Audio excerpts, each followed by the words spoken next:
মঙ্গলবার দুপুরে প্রার্থী ঘোষণা করেছে তৃণমূল কংগ্রেস। সেই ঘোষণার পরেই আজ মঙ্গলবার থেকে আনুষ্ঠানিকভাবে ভোট প্রচারে নেমে পড়লেন উত্তর মালদার তৃণমূল প্রার্থী লিপিকা বর্মন ঘোষ। মঙ্গলবার বিকেলে পুরাতন মালদার মুছিয়া এলাকায় মুছিয়া মহামায়া মন্দিরে পুজো দিয়ে নিজের নির্বাচনী প্রচার শুরু করেন তিনি।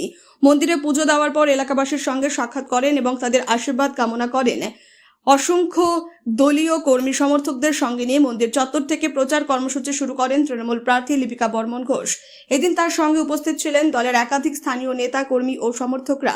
প্রার্থীকে সামনে পেয়ে উৎসাহ লক্ষ্য করা যায় এলাকাবাসীর মধ্যেও। প্রচার শুরুর প্রথম দিনেই ধর্মীয় আচার পালনের মধ্য দিয়ে মানুষের আশীর্বাদ নিয়ে নির্বাচনী লড়াই শুরু করলেন উত্তর মালদার তৃণমূল কংগ্রেস প্রার্থী লিপিকা বর্মন ঘোষ।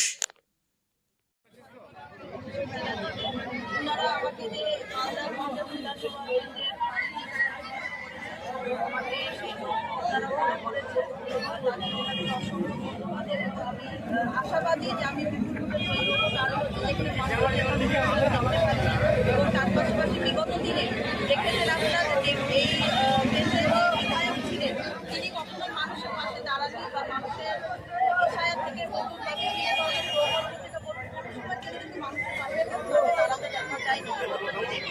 সেক্ষেত্রে আমি সমাধিপতি হিসাবে মানুষের বিগত বছরও 5 বছর আগে কখনো মানুষের পাশে লেগেছি এবং মানুষের ভালোবাসা পেয়েই কিন্তু আজকে আমি এই জায়গায় এসেছি। তার জন্য অসংখ্য ধন্যবাদ।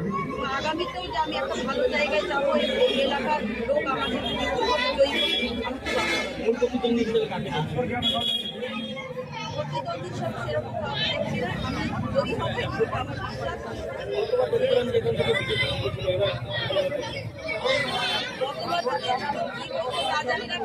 বর্তমানে আমার যা বিশ্বাস, মানুষ আমার পাশে আছে এবং মাননীয় মুখ্যমন্ত্রী উন্নয়ন পাশে আছে, সাথে আছে। মানুষরা এখন বুঝে গেছে যে বিজেপি শুধু ধর্মের নামে একটা বিভাজন সৃষ্টি করেন এবং যারা এর সাহায্যে চলাকালীন তারা যেভাবে মানুষকে হেনস্থা করেছেন, তারা এখন প্রত্যেকে বুঝতে পেরেছে যে বিজেপি কখনো মানুষের পাশে ছিলেন না এবং থাকবেনও না।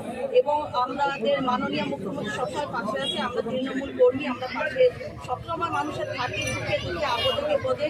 তো সেক্ষেত্রে আমি আশাবাদী যে এখানে সকলে আমাকে বাড়ি বাড়ি আমি প্রত্যেকের কাছে যাব এবং ওনাদের কথা শুনবো, তাদের চাহিদা যেটা আছে সেটা সম্পূর্ণভাবে পূর্ণ করার চেষ্টা করবো।